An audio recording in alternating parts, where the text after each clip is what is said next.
Welcome, my friends. It's the 1 minute summary, and today we're talking about risk management. Risk management is a beast. You got 7 processes here. Let's go to page 396. So if you take a look at page 396, you see you've got a number of processes. But here's the overarching thought.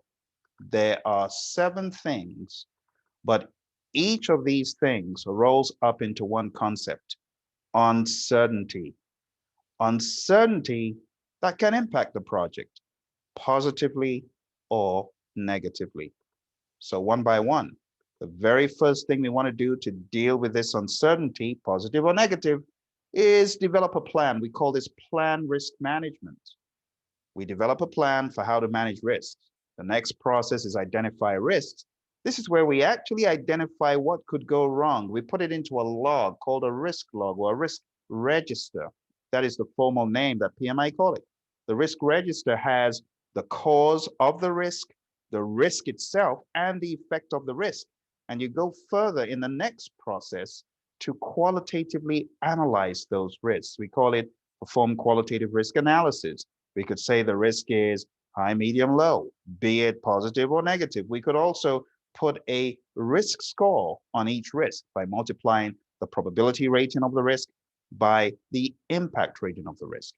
The next process is perform quantitative risk analysis. And this is where we look at the aggregate effect of risk on the project. We seek to understand what is the aggregate effect of things that could go wrong or right on the project.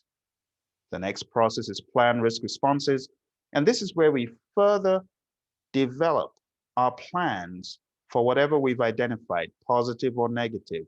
Now, for this, you need to remember you've got an acronym for the negative, ATEAM, 18.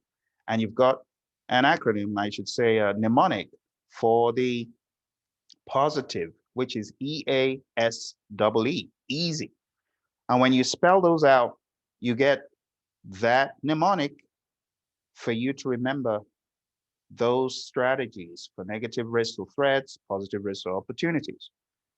Next, we have implement risk responses. This is where you implement the responses that you decided upon in number 5. And number 7 is monitor risk. And this is the process of monitoring the implementation of agreed upon risk response plans. Now watch this. This is going to go very, very quick because there are only 3 major listed unique outputs in risk. The first one comes from plan risk management, is plan risk management, giving you the risk management plan. The second one, identify risk, gives you the risk register and the risk report. And guess what happens from there? You get project documents updates because your risk register and risk report are looked at as project documents. So all the other processes, we just look at updates to either the risk register or the risk report, depending. Perform quantitative risk analysis. We talk specifically about the risk report because it has those quantitative risks that we've identified, the analyses of the risks quantitatively expressed for the overall project risk and the individual project risks, all rolled up so that you understand the aggregate effect. So it's pretty interesting, but that is it for today. I can see I'm in high demand, phone ringing off the hook. Gotta go, my friends. Thank you very much for joining me. I'll see you tomorrow in our next episode. Bye for now.